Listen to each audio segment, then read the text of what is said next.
New government waste revealed in a report by a watchdog group. According to the GAO, the Obama administration has spent more than $500 million taxpayer dollars on training for so-called green jobs that don't exist. Stephen Moore is the senior economic writer for the Wall Street Journal. Thanks for being with us. Hi, Patty Ann. So the money came from the 2009 stimulus law, but the Government Accountability Office audit found that only half of those who went through this program got jobs. The Metropolitan Policy Program at Brookings says, quote, "You need to know in some detail the nature of the economy you're serving when you fund job training efforts." Do you agree with that?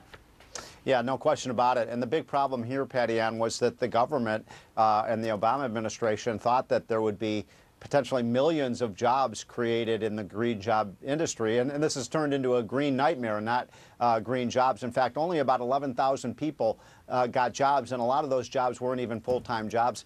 Patty Ann, you know, you could literally send someone to Harvard for less cost than it was to do this job training. And you know, I did some digging here, Patty Ann. Some of the jobs that they call green jobs include things like bus drivers, janitors, even lobbyists who lobby in Washington for green programs were considered green jobs. Yeah, part of it is the definition that the government used for green. That definition is any job that can be linked directly or indirectly to a beneficial outcome. And critics say that that's way too broad and that definition was being abused. Do you agree?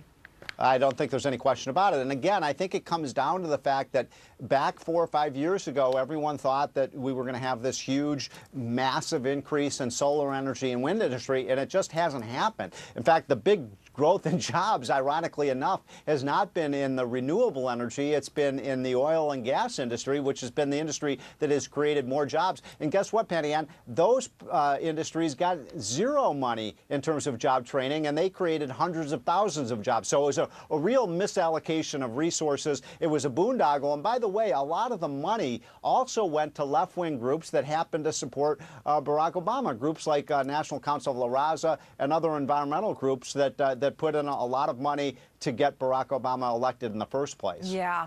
The GAO does point out that some other factors played a role, such as the recession hitting at around the same time that these grant trainees were trying to enter the workforce. So they ended up competing with other skilled tradesmen who were unemployed. How big a role did that play? I find that to be a phony excuse. I mean, after all, this, as you just said, this was part of the stimulus bill. The stimulus bill was passed when we were already in the recession, so it wasn't a big surprise that there weren't a lot of jobs around. The real problem was this, Patty Ann, that a lot of those companies that were supposed to create the jobs, companies like Solyndra, which was a solar energy company, companies like Fisker Auto, which isn't technically bankrupt but is verging on the tinkering on the verge of bankruptcy, the battery companies, so many of those companies went bankrupt. When you got a company that's going bankrupt, guess what? They're not hiring new workers. Yeah, in fact, one critic is pointed out as saying that it is important for these initiatives to understand the economy that they're entering, and there is evidence that this administration has no clue what drives a successful economy and job growth.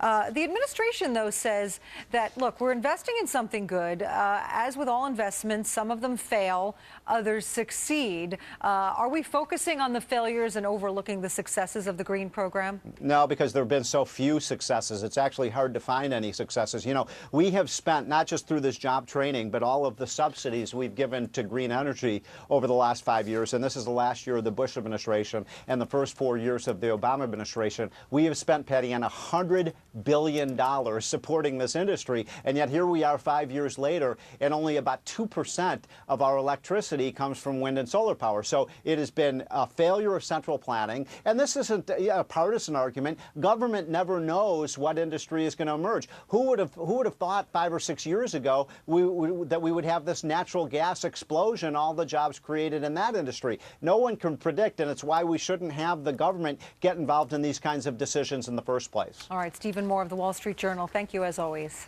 Thank you. Have a great week. You too.